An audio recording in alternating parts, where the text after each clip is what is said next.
నమస్తే welcome to YoYo TV. MLA Padi Kaushik Reddy ముఖ్యమంత్రి రేవంత్ రెడ్డి గారిపై కొన్ని అనుచిత వ్యాఖ్యలు చేస్తూ ఉన్నారు. సో ఈ వ్యాఖ్యలు కాస్త రాష్ట్ర రాజకీయాల్లో దుమారం రేపుతా ఉన్నాయి.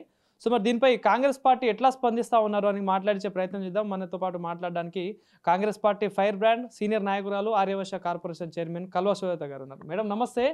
సో మరి రాష్ట్ర రాజకీయాల్లో ఒక 2 రోజుల నుండి ఏదైతే నిన్న కౌశిక్ రెడ్డి గారు మాట్లాడిన వ్యాఖ్యలు తీవ్ర దుమారం రేపుతా ఉన్నాయి. ఏంటి మరి రేవంత్ రెడ్డి గారిపై కొన్ని దుష్ప్రచారం చేస్తా ఉన్నారు, ఎట్లా చూస్తారు ఈ అంశాన్ని? నువ్వేమన్నావు ఇది రాజకీయాలు అన్నావు. ఇది రాజకీయం కాదు, వ్యక్తిగత దూషణ, వ్యక్తిగతంగా టార్గెట్ అనాలి దీన్ని. రాజకీయం చేయాలనంటే రాజకీయం మాట్లాడు, ఎంతనన్నా మాట్లాడు, మేము రెడీ ఉన్నాం, వీఆర్ రెడీ టు రిప్లై. కానీ నువ్వు అనవసరంగా అడ్డమైన చెత్త మాటలు మాట్లాడితే దీన్ని రాజకీయం అనరు. దీన్ని ఏమంటారు? అడ్డమైన చెత్త పని చేసి పనికి మాలినోడు, మైండ్ దొబ్బి మైండ్లో బ్రెయిన్లో నరాలు తెగిపోయినోడు, కొన్ని రోజులు అయితే పిచ్చాసుపత్రికి పట్టుకపోయే స్థితిలో ఉన్నోడిని వాడిని పిచ్చోడు అని, లేకపోతే రాళ్ళు తీసుకొని కొట్టాలి, లేకపోతే రోడ్ల మీద కనబడితే వాడిని గుడ్డలు చింపి కొట్టాలి అనే పరిస్థితికి తెలంగాణలో తీసుకొని వచ్చిన దరిద్రానికి ఇందాక అన్నావు, వాడిని ఇంటి పేరేమో చెప్పినావు కదా, అంటే నాకు కూడా తెలుసు నీ నోరుతో నినాలి. అందుకనే పాడెక్కే దగ్గరకు వచ్చింది కాబట్టి ఇట్లాంటిది వినాశకాలే విపరీత బుద్ధి అని మన పెద్దలు అన్నారు. మరి దగ్గరకు వచ్చింది, సావు దగ్గరకు వచ్చింది కాబట్టి ఇట్లాంటి కూతలు కూస్తున్నాడు. ఫస్ట్ నేనేమంటున్నా తెలుసా, నిన్ను వెనకాలండి ఎవడో ఆడిస్తున్న సంగతి అందరు తెలుసు, కానీ ఆడిస్తే ఆడుతున్నావు తోలుబొమ్మలాగా. ఇందాక నేను వీడియో చూసిన, ఇంత పొడుగుగా లంబుగా పెరిగినావు కానీ మైండ్ మాత్రం ఈడ లేదరా, ఇది మోకాళ్ళల్లో ఉన్నదని పాపం ఒక మైండ్లో పెట్టింది ఇందాక. నేను అదే చెప్తున్నా, ఆడిస్తే ఆడుతున్నావు తోలుబొమ్మలాగా, కానీ తర్వాత నీ గతేమవుతుంది, నీ బతికేమవుతుంది, నీకు వెనకాల ఎవరున్నారని ఇంత ధైర్యము. ఎవడైతే నిన్ను ఆడిస్తున్నాడో, ఎవడైతే ఇవన్నీ మాటలు అనిపిస్తున్నాడో వానికే దిక్కు దివాణా లేదు. వాడెప్పుడు జైలుకు పోతాడో తెలియదు, కానీ నువ్వు ఇట్లాంటి మాటలు మాట్లాడితే ఆనికే దిక్కు లేదు, నీకు దిక్కు ఉంటుందా? నాకేమనిపిస్తుంది అంటే అతి త్వరలో కేల్కతం దుకాణం బందింది అని దగ్గరకు వచ్చింది. హుజురాబాద్లో వాని పరిస్థితి ఘోరంగా ఉన్నది. ఆడవాళ్ళని అడ్డం పెట్టుకొని గెలిచినటువంటి వెధవ ఈరోజు రేవంత్ రెడ్డి గారి గురించి మాట్లాడే స్థాయికి వచ్చేసిండు. అంటే ఆ రోజు నా గుండె బరువెక్కింది, నాకు ఇక మాట్లాడే శక్తి లేదు, మీరు ఒకవేళ ఓటేసి గెలిపిస్తే మీకు పని చేస్తా, లేదంటే సావే శరణ్యము, మందు తెచ్చి తాగుతా అని ఒక దిక్కు భార్యని ఒక దిక్కు బిడ్డని, ఇద్దరు ఆడపిల్ల మహిళని అడ్డం పెట్టుకొని గెలిచినటువంటి వెధవ ఈరోజు కొంతమంది మహిళలను ఉద్దేశించి, కొంతమంది ఎవరైనా అనవసరం అది పక్కన, నువ్వు ఎట్లా అంటావు ఆధారం లేకుండా, అయినా ఒక ముఖ్యమంత్రి గారిని అనేటంత స్థాయారనేది పనికి మాలినోడా? నీకేదో ఆడ ఈటెల రాజేందర్కి దిక్కు దివాణా లేక అటు ఇటు కాళ్ళు చేతులు చెంచలమై ఆడపోయి గజ్వేల్లో పోటీ చేసి ఈడ పోటీ చేసే వరకు మా దగ్గర మా ఊరు ఇడిచిపెట్టి ఉరికిపోతాడు ఇక ఆడ గెలిస్తే అని చెప్పి ఈడ ఓడగొట్టిండ్రు. అదేమంటారు, రెండుటికి పనికిరాని ఇదిలాగా అయిపోయిన ఈటెల రాజేందర్ బతుకుకి నువ్వు గెలిచినవాడా? కాబట్టి నేనేమంటున్నా అంటే ఇవన్నీ కాదు, ఇవన్నీ రాజకీయం కాదు, ఇవన్నీ కథ కాదు, కార్ఖాన కాదు. వాడు మీడియా ముంగల్లా ఉండాలి, వాడు ఇట్లా కనబడాలి, దానికి వెనకాలకెళ్ళి ఆర్జం పోయాలి. అసలు అదేమంటారు, తనీపు తనకి కనబడదు అన్నట్ల వాళ్ళు చేసినటువంటి అఘాయిత్యాలన్నీ మంది మీద రుద్దుతాడు. నువ్వు చూసినావు, ఏడబోయిండో ఏడొచ్చిండో, చూసినప్పుడు ఏం బిక్కినవరానో నీకు శాత కాలే. నేను కాంగ్రెస్లో ఉన్నప్పుడే, నేను కూడా కాంగ్రెస్లో ఉంటే అప్పటి నుంచి నువ్వు ఏడికి పోయినావు ఏడికి వచ్చినావు అన్నీ నాకు తెలుసు అన్నావు కదరా, లావు మొనగానివి. మరి అప్పటి నుంచి ఏం చేసినావు? ఇప్పుడు ఫోన్ ట్యాపింగ్లో మీదంతా మీకు గుట్టంతా బయటపడంగానే చీ థూ దరిద్రం, వీనికి అష్టదరిద్రాలన్నీ ఆ కొంపలున్న వాళ్ళకి అందరికి తిడుతుంటే ఇప్పుడు అదొచ్చిందా రేవంత్ రెడ్డి ఏం చేసిండు అనేది నీకు? నేను అడుగుతున్నా, రేవంత్ రెడ్డి ఏం చేసిండు అనేది ఏమన్నా ఉంటే, ఆధారాలు ఉంటే తీసుకొని వచ్చి మాట్లాడాలి. గతంలో మా ముఖ్యమంత్రి పిసిసిగా ఉన్నప్పుడు, ఎంపీగా ఉన్నప్పుడు, ఎమ్మెల్యేగా ఉన్నప్పుడు, ప్రతిపక్ష నాయకునిగా ఉన్నప్పుడు ఏదైనా మాట్లాడితే ఆధారాలతో మాట్లాడుతుండే, వితౌట్ ఎవిడెన్స్ ఏం మాట్లాడకుండా. నీకు దమ్ముంటే నువ్వు చెప్పినావు కదా, నా దగ్గర అన్నీ ఉన్నాయి అన్నావు కదా, అన్నీ ఉంటే తీసుకొని వచ్చి కూర్చొని మాట్లాడుండే. ఆల్రెడీ 5 ఏళ్ళు ఆలస్యం అయిపోయింది నీ మాటలు బట్టి వింటుంటే. 5 ఏళ్ళు అయితే ఇంకొక 5 రోజులు అవుతున్నాను, 5 నిమిషాలు అవుతున్నాను, 5 గంటలు అవుతున్నాను, అన్నీ తీసుకొచ్చి మాట్లాడాలి. ఒకటి గాలి మాట మాటలు మాట్లాడి గాలిగానివా? సో మేడం కౌశిక్ రెడ్డి అదే విధంగా మరొక ఆరోపణ చేస్తా ఉన్నారు. సొంత పార్టీ మంత్రుల ఫోన్ ట్యాపింగ్ చేస్తా ఉన్నారు రేవంత్ రెడ్డి. తెలియకుండా వింటా ఉన్నాడు, ఏం మాట్లాడుతున్నాడు దాని మీద కూడా చెప్తా ఉన్నాడు. ఇంతవరకు వాస్తవం ఉంటారు మరి సొంత పార్టీ మంత్రుల ఫోన్ ట్యాపింగ్ వానికి అవే ఆలోచనలు ఉంటాయి. పచ్చకామరలు వచ్చినోనికి లోకమంతా పచ్చగా కనబడతాయి. ఈ విధవలకి వెనకాల ఆడిపిస్తున్నటువంటి విధవలకి వాడు సెలబ్రిటీల ఫోన్లు ట్యాపింగ్ చేసి, వాడు వ్యాపారస్తుల ఫోన్లు ట్యాపింగ్ చేసి, వాడు రాజకీయ నాయకుల ఫోన్లు ట్యాపింగ్ చేసి, వాడు అంటే ఫ్యామిలీస్ని ఇంట్లో అంటే వైఫ్ అండ్ హస్బెండ్ల మధ్యలో పెట్టి రకరకాల ఫోన్లు ట్యాపింగ్ చేసి అదే గుణం అందరికి ఉన్నది అనుకుంటారు.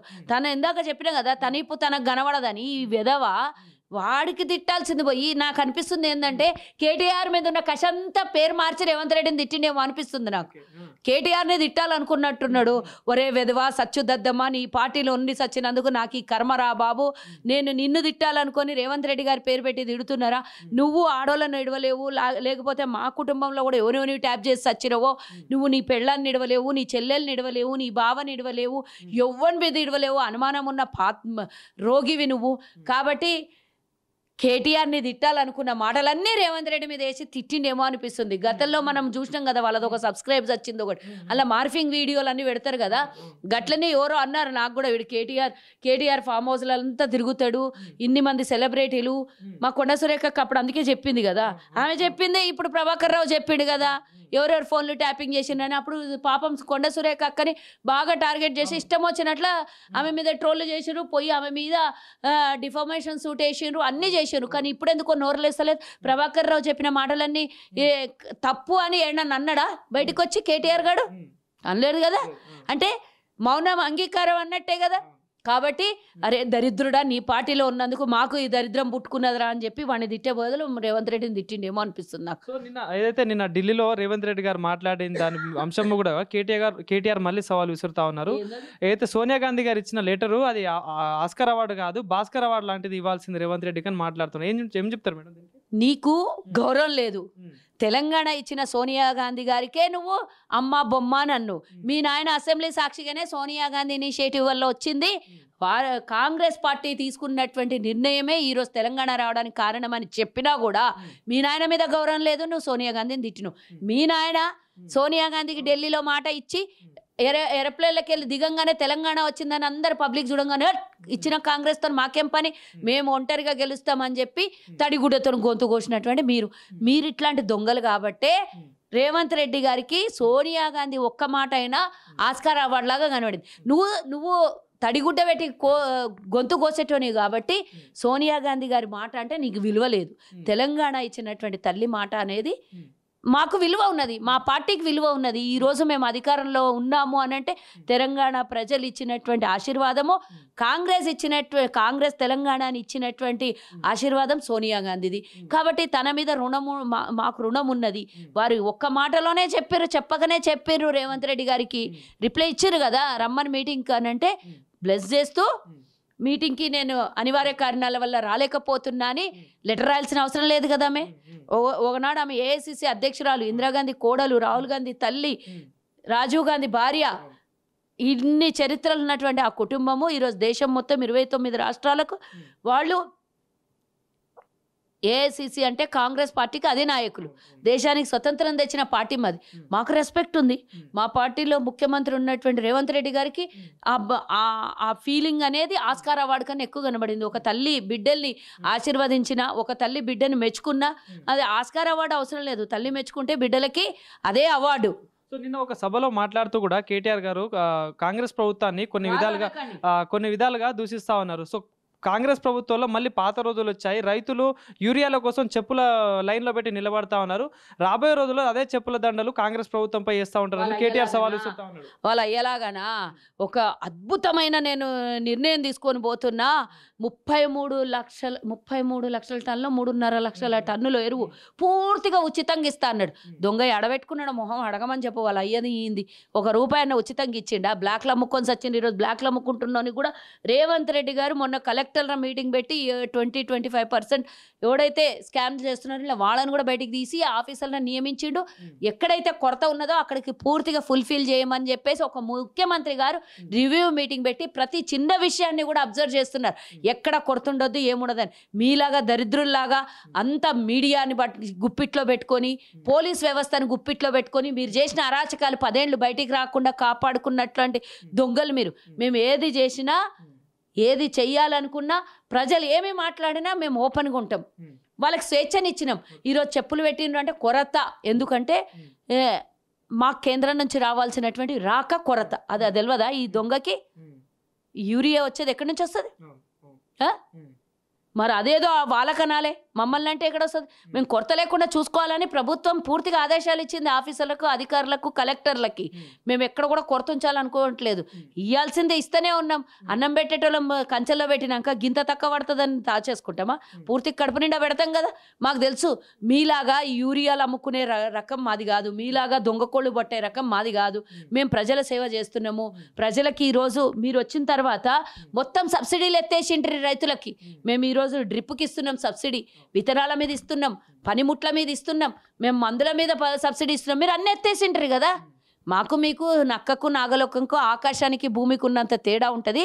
దొంగ ముచ్చట్లు మాట్లాడు తక్కువ చేసుకొని రైతులు ఎంత ఆనందంగా ఉన్నారో స్వయాన వాళ్ళ ఇంటికి వెళ్ళి భోజనం రేవంత్ రెడ్డి లాగా భోజనం చేసి వస్తే మీకు తెలుస్తుంది. మీరు ఏదో నిన్న దళితునికి అవమానించిండు, ఆ దళితునికే పోయి నేను దండేసి వచ్చి ఇది చేసిన అంటే షో ఆఫ్లు చెయ్యకు.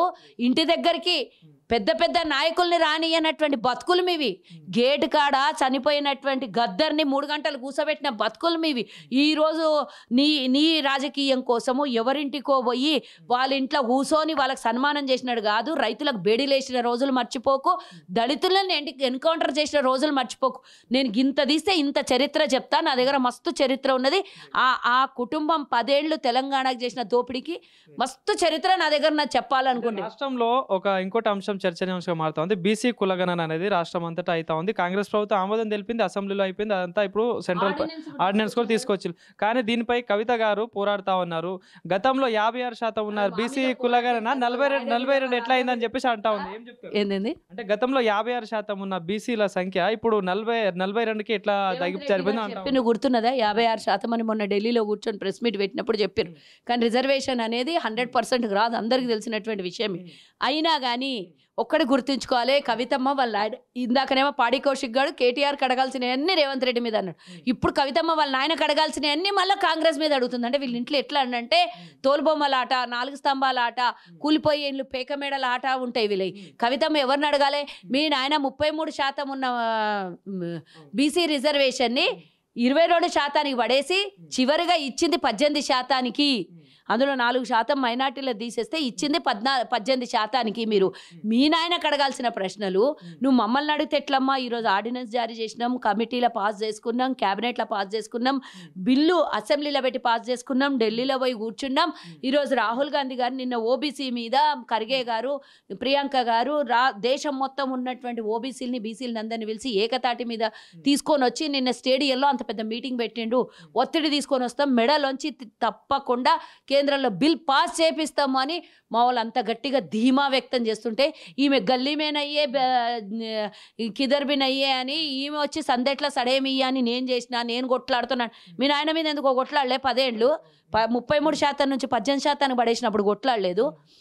మహిళల క్యాబినెట్లో హోదా ఇవ్వకపోతే కొట్లాడలేదు. నీకు అవసరం ఉన్నప్పుడు, నీవు 5 ఏళ్ళు పార్లమెంట్ సభ్యురాలుగా ఉన్నప్పుడు తెలంగాణ కోసం ఏమేం కొట్లాడి ఏమేం బిల్లులు పాస్ చేయించావు. ఇప్పుడు వచ్చి నువ్వు నంగనాచి కబుర్లు చెప్పి నీ రాజకీయ భవిష్యత్తు కోసం, అసలు ఈమె బీఆర్ఎస్ఓ తెలియదు, మనకు జాగృతి పార్టీయో తెలియదు, ఆమె వాళ్ళ నాయన పోగొట్టుకున్న టీఆర్ఎస్ పార్టీయో తెచ్చుకుంటుందో తెలియదు, ఏమీ తెలియదు. నేను ఎవరు అని అంటే నేను బీఆర్ఎస్ఏ అంటది. మళ్ళీ వాళ్ళ అన్న ఏమంటాడు? మాకు బీఆర్ఎస్ పార్టీకి కవితకి ఏం సంబంధం లేదు అంటాడు. ఇట్లా రకరకాల విన్యాసాలు చేసిన వాళ్ళ కుటుంబం గురించి మమ్మల్ని ప్రశ్నలు అడుగుడు ఎందుకు? మీరు మమ్మల్ని ఇబ్బంది పెట్టుడు ఎందుకు? ఏమన్నా ఉంటే కవిత ఇంటికి పోయి, అమ్మ నీది బీఆర్ఎస్ పార్టీయా, జాగృతి పార్టీయా, లేకపోతే మీ నాయన పార్టీయా, మీ అన్న పార్టీయా, మీ బావ పార్టీయా, మొత్తానికి మీ నలుగురు కథ ఏంది అని వాళ్ళని అడుగుండి. ఫైనల్గా ప్రశ్న మేడం, ఫైనల్గా ప్రశ్న, బీసీ కులగణలో ప్రధానంగా కాంగ్రెస్ పార్టీ బీసీలను అన్యాయం చేసే దిశగా వెళ్తా ఉంది. 10% ముస్లింలకు కేటాయించి బీసీలకు అన్యాయం చేసే ప్రయత్నం చేస్తా ఉందని కిషన్ రెడ్డి గారు చెప్తా ఉన్నారు. అసలు రాహుల్ గాంధీ ఏ కులమో ముందు తెలుసుకోవాలని అని చెప్పేసి కిషన్ రెడ్డి గారు చెప్తా ఉన్నారు. కిషన్ రెడ్డి గారిని నేను ఇప్పుడు పెద్దోడు, పదవిలో ఉన్నాడు, అధికారంలో ఉన్నాడు, కాబట్టి నేను ఇంతకన్నా ఎక్కువ బూతు మాట్లాడలేను. నువ్వు ఏ కులమో అని చెప్పాల్సినటువంటి, అనాల్సినటువంటి, అసలు ఆ నాలుక మీద ఉచ్చరించాల్సిన హక్కు కూడా నీకు లేదు అంటున్నా. ఆయన ఏ కులము అనేది నువ్వు అడగడానికి నువ్వేనివి? ఆయన బయోడేటాది, ఆయన కులం దొరుకుతుంది నీకు. ఆయన చెప్పాల్సిన ఈ బీజేపీ వాళ్ళకి అలవాటే కదా. వాడెవడో ఇంకో మాట అన్నాడు, రాహుల్ గాంధీని, రాజీవ్ గాంధీకే పుట్టిందని గ్యారెంటీ ఏంది అని ఒకడు అడుగుతాడు. వాడి పేరేంది, ఏం బిస్వాల్ శర్మనే వాడు దొంగ, వాడు ఒకటి అడుగుతాడు. వాడు కాంగ్రెస్లో అన్నం తిని ఆడపోయి కక్కిండాడు. కాబట్టి అట్లాంటి వాళ్ళని బీజేపీ వాళ్ళు వీళ్ళ గురించి ఎంత తక్కువ మాట్లాడితే అంత మంచిది. వీళ్ళకి నాలుకకు నరం లేదు, ఎప్పుడు ఏం మాట్లాడాలో తెలియదు. అసలు వాళ్ళ కుటుంబం గురించి మాట్లాడే అర్హత బీజేపీలో ఎవరికన్నా ఉన్నదా? త్యాగాల కుటుంబంలో పుట్టిన రాహుల్ గాంధీ వాళ్ళ నాయన చనిపోయాడు, వాళ్ళ నాయనమ్మ చనిపోయింది, వాళ్ళ తాత 9 సంవత్సరాలు జైల్లో ఉన్నాడు, వాళ్ళ ముత్తాత వాళ్ళ ఆస్తులన్నీ దేశం కోసం దారాదత్తం చేసిండు. వాళ్ళకు మీకు పోలికేంద్ర వెదవల్లారా మీకు అందరికీ? నేను ఒకటే చెప్తున్నా, మీరు కాంగ్రెస్ పార్టీ గురించి, నాయకుల గురించి, మా అధినాయకుల గురించి మాట్లాడే అర్హత మీకు లేదు. మీరు బ్రిటిష్ అని మోకాళ్ళ నీళ్ళు దాగి బూట్లు నాకి మీరు పెన్షన్ తెచ్చుకున్న బతుకులు మీవి. అట్లాంటి వాళ్ళు మా గురించి మాట్లాడే అర్హత మీకు లేదు. ఫస్ట్ ఆఫ్ ఆల్ మీది ఏ కులమో మీరు చెప్పుకోండి. సో ఏం చెప్తా అంటే ముస్లింలకి న్యాయం చేసే దిశగా బీసీలకు అన్యాయం చేస్తుందంటూ చెప్తా ఉన్నారు బీజేపీ నాయకులు. ఏం చెప్పిన పనికి మాలినోడు మాట్లాడే మాటలకు అర్హత లేదు. అది బీసీ. నేను ఇప్పుడు అడుగుతున్నా, ఈ మాట పక్కన పెడితే ఒక నిమిషము ముస్లిం రిజర్వేషన్ల గురించి మాట్లాడుతున్న వీళ్ళకందరికీ నేను చెప్తున్నా, వాళ్ళు పరిపాలించే గుజరాత్లో ముస్లిం రిజర్వేషన్ ఉన్నది, వాళ్ళు పరిపాలించే ఉత్తరప్రదేశ్లో ముస్లిం రిజర్వేషన్, వాళ్ళు పరిపాలించే ఇంకో రాష్ట్రంలో కూడా నాకు ఆ పేరు గుర్తులేదు, 3 రాష్ట్రాలలో బీజేపీ ఉన్నది. ఆ 3 రాష్ట్రాలలో ముస్లిం రిజర్వేషన్ ఉన్నది. మా తెలంగాణ గురించి ముస్లిం రిజర్వేషన్ గురించి మాట్లాడేటప్పుడు ఆల్రెడీ 4% ఉంది ముస్లింలు. 10% ఎవరన్నా తీసుకొని వచ్చి ఇస్తాము అని చెప్పేసి ఏడన్నా ఒక్క జీవోనన్నా పాస్ చేసినామా? ఒక్కసారి చెప్పాలి. వాళ్ళకి నేను అడుగుతున్నా, ఆ 3 రాష్ట్రాలల్లో ఫస్ట్ ముస్లిం రిజర్వేషన్ని తొలగించి తెలంగాణ రాష్ట్రం గురించి మాట్లాడండి, అప్పుడే అర్హత ఉంటుంది. ఆడ ఇప్పుడు మీరు గుజరాత్లో కనీసం 25 ఏళ్ల నుంచి పరిపాలిస్తారు, ఎందుకు ముస్లిం రిజర్వేషన్ తీసేయలేదు? ఎందుకు కొనసాగిస్తున్న ఓట్ల కోసమా, రాజకీయం కోసమా? మైనార్టీలకేమో తిట్టాలి, వాళ్ళ ఓట్లేమో కావాలి, వాళ్ళని చీలిస్తే మీ ఓట్లు పడతాయి, మీకు పడతాయి. ఇది కదా రాజకీయం మీరు చేస్తుంది. కాబట్టి మీకు మాట్లాడే అర్హత లేదు. ఓటు రాజకీయం కోసం ఎంతకన్నా తెగిస్తారు. అమ్మని, ఆలిని, చెల్లెల్ని, బిడ్డని ఎవరిని వదిలే రకం కాదు వీళ్ళు. ఎవరినన్ను అంటారు, రాహుల్ గాంధీని అనేది పెద్ద గొప్పనా? ఎవరినన్ను అంటారు. రాహుల్ గాంధీ వాళ్ళ తండ్రి ముస్లిమో అని అంటారు. మరి స్మృతి ఇరానీ వాళ్ళ భర్త ఏ కులం? నేను అనొద్దు, ఇవన్నీ మాట్లాడొద్దు, కానీ వాళ్ళు అడిగినందుకు నేను అడుగుతున్నా. సో ఇవన్నీ వాళ్ళ దగ్గర తప్పులు పెట్టుకొని మా నాయకుల గురించి మాట్లాడే అర్హత మీకు లేదు. That's it. Thank you.